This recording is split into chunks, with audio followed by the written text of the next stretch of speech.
Monsieur Chrysostome Moïti est secrétaire permanent adjoint de l'Union Sacrée de la Nation. Il est secrétaire général du MSR, Mouvement Social pour le Renouveau, chargé des élections au regroupement ADRP, Alliance des démocrates pour le renouveau et le progrès.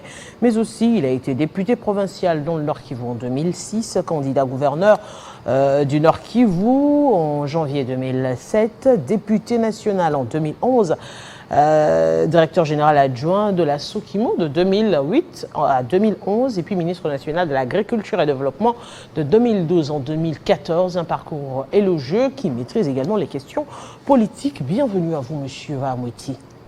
Merci. Aujourd'hui, on veut revenir quand même sur la question de la guerre dans l'Est de la République démocratique du Congo. Oui, on va en parler, mais avec une autre approche. Aujourd'hui, le chef de l'État s'est prononcé pour dire qu'il n'y aura pas de dialogue avec le M23. Mais d'aucuns estiment quand même qu'il faudrait discuter. Discuter de quoi? On va en parler ici sur ce plateau.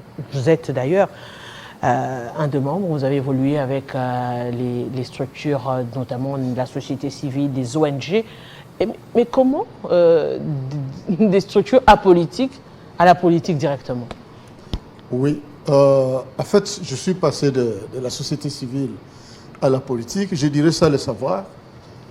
Parce que tout jeune, j'avais à peine 25 ans, en 91, Mobutu convoque la conférence nationale, qui deviendra souveraine après. Et à l'époque, j'étais président de la société civile de Butembo, au Nord Kivu. Et j'ai animé la société civile et la délégation de la société civile à la conférence nationale souveraine. C'est comme ça que je me retrouve au Palais du Peuple pendant 17 ans, parce que la conférence nationale souveraine a été très longue. Et donc, du coup, je passe de la société civile à la politique, même si après, je suis revenu dans les activités de développement dans les ONG. C'est le destin. Donc, vous maîtrisez la question des élections, autant plus que vous avez été ministre ici dans ce pays, quand même de 2012 à 2014, où vous avez participé dans différents dialogues, notamment en République démocratique du Congo. Sur la question, par exemple, si je dois me référer à votre parcours, on voit ici le dialogue intercongolais de Sun City, des négociations au niveau de Kampala. Sun City, oui. Nous étions représentés par M. l'abbé Malumalu. Voilà. C'est celui qui représentait la société civile de Butembo. Voilà. Parce qu'à l'époque, il était vice-recteur de l'Université catholique du Graben. Donc vous avez J'étais à la conférence nationale, j'ai été à la conférence à Mani de Goma en 2008, j'ai été à la conférence, au dialogue inclusif de la Cité de l'Union africaine en 2016. Et à travers M. l'abbé Malumalu, comme j'étais dans ce couloir, j'ai suivi les négociations du CNDP. En 2013 et j'ai également suivi plusieurs autres négociations. Aujourd'hui, la grande question, c'est est-ce que la RDC doit négocier avec le M23? Pas du tout. Donc, je soutiens la position du président de la République. Parce que à 33 ans, si vous allez de 1991 à nos jours, ça fait 33 ans, c'est toute une génération. Les négociations n'ont jamais résolu les véritables problèmes du Congo. Les négociations résolvent quoi? Il y a toujours un sentiment de l'inaccompli. Et un dialogue a toujours été un problème après. La conférence nationale ne s'est jamais terminée. Les commissions sensibles des assassinats de biens mal acquis, la démocratisation du pays qui était l'objectif principal, n'a jamais été atteinte. Et d'ailleurs, l'AFDEL prendra ça comme prétexte, la non-application des résolutions de la conférence nationale souveraine pour déclencher la guerre en 1996, même si l'objectif était autre. Donc vous voyez que chaque dialogue, je peux aller de dialogue à dialogue. Même le M23 la conférence également des c'était en 2008 à Goma pour pacifier le deux Kivu. Et en 2009, le CNDP qui s'est transformé après à M23 va naître. Et ainsi de suite. Et même les élections non plus n'ont jamais résolu le véritable problème de notre pays. Et donc on doit y réfléchir. Cet inachevé-là, aujourd'hui, si nous prenons le dialogue intercongolais de Sun City. Vous constaterez que ce sont les mêmes acteurs qui prennent le pays en étau 20 ans après. Parce que le dialogue s'est terminé pratiquement en 2002 et la mise en place des institutions issues du dialogue a commencé en 2003. Donc nous sommes à 20 ans après. Vous constaterez qu'à Kinshasa, ceux qui étaient les rebelles au dialogue intercongolais de Sun City occupent des positions stratégiques au gouvernement central. C'est bon, parce que nous avons besoin de la cohésion nationale. Donc la tête qui est le gouvernement, on ne sait pas ce qu'il y a des autres institutions, les acteurs rebelles de Sun City, du dialogue intercongolais sont là. Et tout ce qui se passe à l'Est, ce sont des excroissances de l'ex-RCD, qui étaient aussi des partis rebelles à Sun City. Donc le dialogue de Sun City, le pays est pris maintenant en étau. Une partie des rebelles qui étaient à Sun City nous prennent par la tête, le gouvernement central, et une partie nous prennent par la quai. La quai, c'est l'Ituri, c'est le Nord Kivu, c'est le Sud Kivu. Et on va dialoguer comment? Oui. Les autres tiennent la quai, les autres tiennent la tête. Mais les mêmes membres que vous évoquez, qui ont été rebelles, qui sont devenus membres du gouvernement, connaissent mieux la question parce qu'ils ont été rebelles dans les mêmes conditions que les rebelles d'aujourd'hui. Alors qu'est-ce qui ne le permet pas de résoudre ce problème réellement? Non, ce sont les acteurs extérieurs qui sont les mêmes.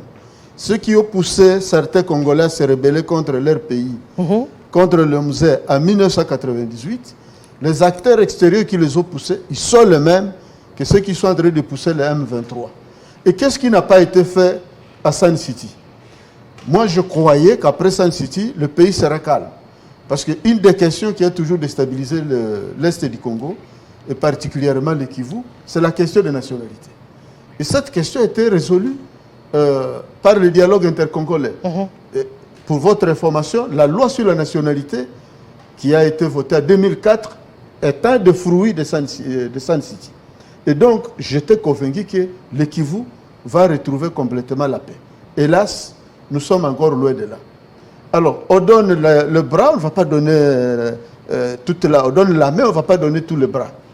Donc, ça montre que la vraie question des acteurs internationaux, ce n'était ni la réunification du Congo, ni la question de la nationalité, même si on l'a toujours utilisé dans le passé pour instrumentaliser les acteurs politiques au Congo. La vraie question, ce sont les ressources naturelles. Les acteurs qui ont poussé, qui ont supporté la rébellion du RCD de 1998 ne sont pas satisfaits. Et ils reviennent continuellement, CNDP, M23. Demain, on ne sait pas ce que ça sert. Mais alors, que proposez-vous aux institutions nationales? Ce que je peux proposer aux institutions nationales, c'est de renforcer la cohésion nationale d'abord. Je veux vous dire, pour gagner cette guerre-là, il faut la mobilisation de tous. Ce n'est pas seulement l'armée. Et c'est la première fois que notre armée résiste au tas de jours. Je suis fils du Nord Kivu. Vous conviendrez avec moi que pendant tout ce temps-là, la guerre est restée aux frontières avec le Rwanda. Les gens qui ne connaissent pas la région ne comprennent pas facilement. Peut-être aussi que l'objectif n'est pas d'aller plus loin. Peut-être c'est de créer, parce qu'en allant plus loin, la grandeur du Congo est soi-même une arme. On n'arrive pas à conquérir tous les pays. Même si l'objectif est celui-là, je peux vous dire que même les territoires de Masisi et de Rutshuru, les deux territoires, et même de Nyiragongo, ne sont pas totalement conquis. Et donc, la première chose, c'est la cohésion nationale pour accompagner notre armée qui, pour une première fois, la rébellion traîne dans un petit cercle. Et même, vous apprenez pour prendre ça que ce n'est pas facile. Notre armée est là. Et donc, nous devons renforcer la cohésion nationale au niveau national et nous devons renforcer la coexistence interethnique au niveau de l'Ituri, au niveau du Nord Kivu, du Sud Kivu et du Tanganyika. Pourquoi je l'ai dit? Les partis politiques, c'est vrai, ils sont là pour le pouvoir. Les élections sont là aussi pour légitimer les institutions. Mais pour résoudre les vrais problèmes de notre pays, il faut aller vers de vrais acteurs. Qui sont les vrais acteurs? Les vrais acteurs, en réalité, ce ne sont pas les partis politiques. C'est qui? Les vrais acteurs, c'est d'abord les communautés. Si nous nous situons dans le cadre de l'Est du pays. Et la conférence à Mani, en 2008, qui était présidée par le fait Abbé Apollinaire Malumalu, avait justement pour objet de remettre les communautés ensemble. Et c'est le premier travail qu'il faut faire. Vous constaterez que, contrairement au passé, toutes les communautés ethniques du Nord Kivu ne sont pas derrière la guerre. Les gens ont toujours pensé que les Hutus et les Tutsis s'alignent derrière toutes les rébellions qui viennent par l'Est. Ce n'est pas le cas actuellement. Les communautés sont soudées et donc les institutions nationales doivent renforcer cette attitude collective qui n'accepte des communautés du Kivu qui n'acceptent pas de s'aligner derrière une rébellion dont ils ignorent la cause. Mais la crainte également, c'est quand vous voulez parler de cette cohésion nationale, c'est que dans la tête des politiques, si en plus c'est la conquête du pouvoir, c'est le partage du pouvoir. Quand on veut réunifier tout le monde, ce ne sera pas les vrais problèmes qui seront également traités, ce sera la question du positionnement politique. Qui veut avoir quoi, qui doit dialoguer avec qui pour lui donner quoi au finish pour que le Congo puisse être politiquement uni. Le partage du pouvoir n'a jamais résolu les questions du Congo. Moi, j'entre au gouvernement en 2012. Le gouvernement est publié en avril. Nous commençons le travail en mai 2012. Mais ma première mission, c'est à Bunagana. C'est quand le même M23 attaque le pays. Et quand on a défait le M23, nous étions au Conseil des ministres. Le président de la République a même interrompu.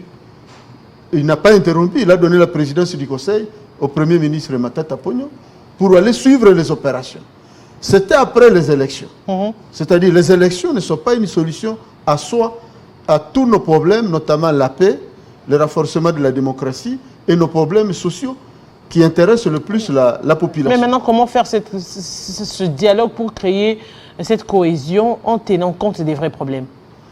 Au niveau national, il faut que les garants de la nation puissent rassembler davantage tout le monde. Et cela passe par sa grande famille et l'union sacrée. Au lieu de saucissonner la famille maintenant de l'union sacrée, il faut remettre tout le monde ensemble. Vous l'avez dit, je suis secrétaire permanent adjoint de l'union sacrée. Je ne parle pas ici au nom de l'union sacrée.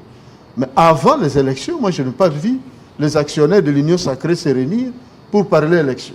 Après l'élection, je n'ai jamais attendu qu'on a appelé les partis politiques et tous les autres membres de l'union sacrée pour se mettre ensemble. Et c'est ce que le garant de la nation doit faire. Il ne faut pas que le garant de la nation cède ou se limite à la question du partage du pouvoir. Et même le partage du pouvoir, par rapport au poids politique, il faut donner 50%.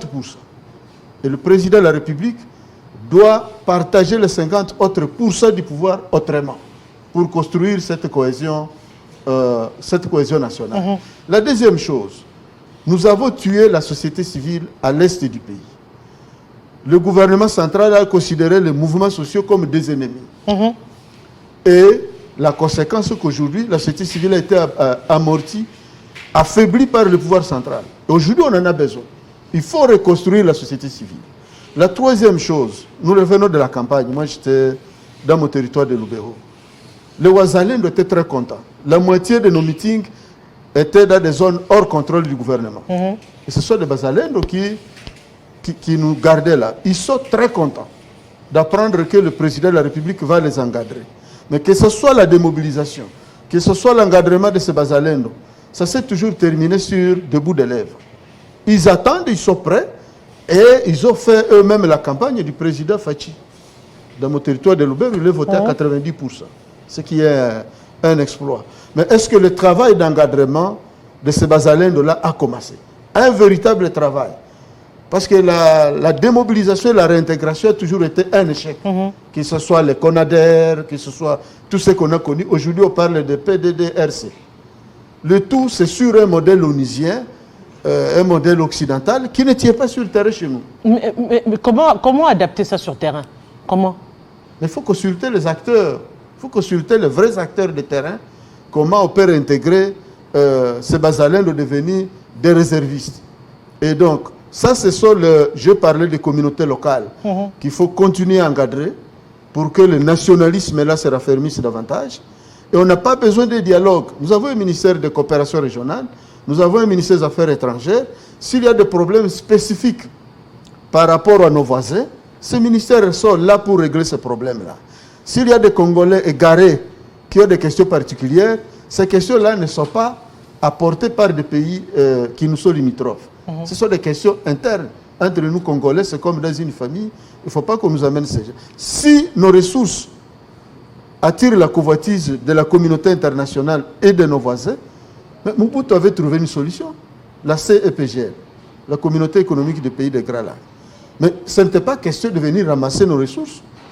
Ils ont même créé la banque, la BDGL, la Banque de développement des pays de Grands Lacs. Mais Mobutu était très malin, très efficace. Il a ramené le siège à Goma, le bâtiment imposant qui est au centre de Goma. Mais aujourd'hui, on veut que nos ressources soient, je ne parle pas des seuls pays, c'est tous les pays qui nous entourent, que les ressources soient plus profitables à nos voisins qu'à nous-mêmes et que nous, les Congolais, nous puissions nous contenter seulement de petites taxes à l'importation et à l'exportation. Ça ne peut pas passer.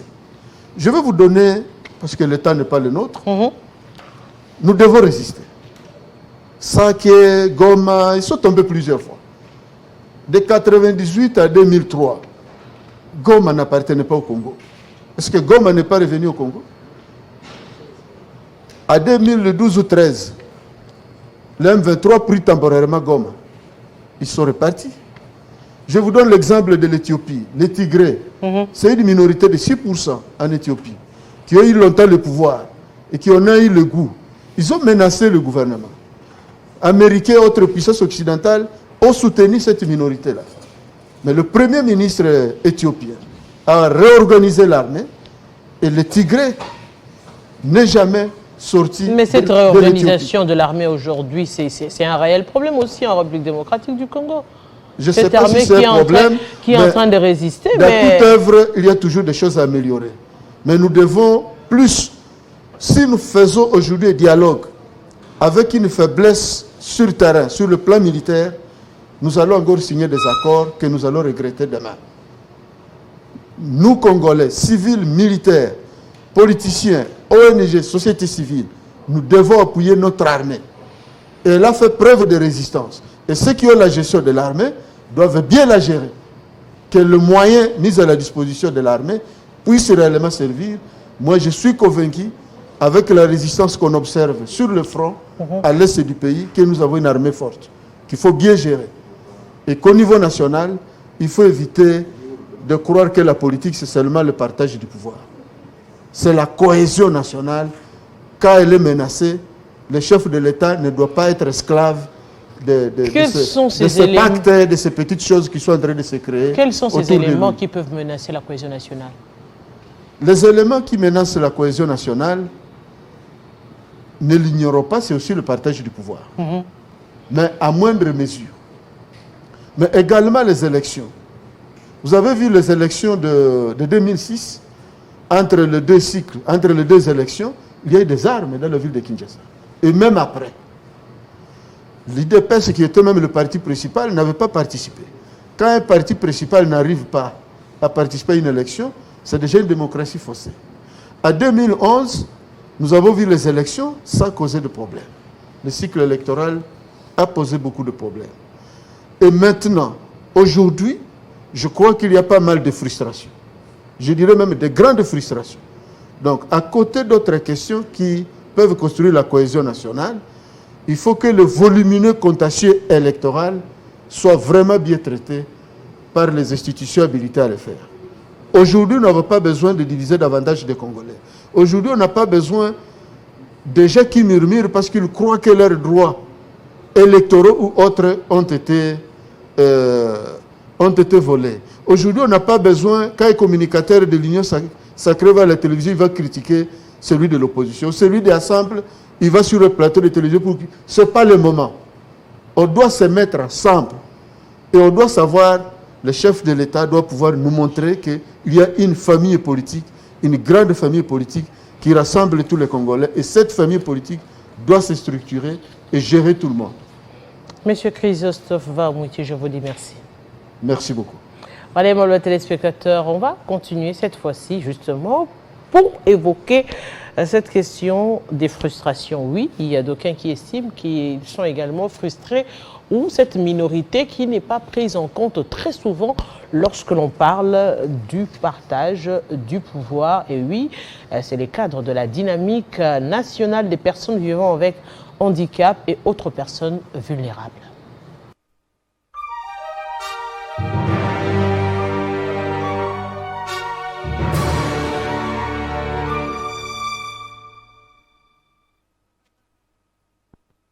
Le président de la République, magistrat suprême, Félix Antoine Tshisekedi Tshilombo, tient au désengorgement des établissements pénitentiaires qui sont débordés ces derniers temps à cause de la surpopulation des détenus.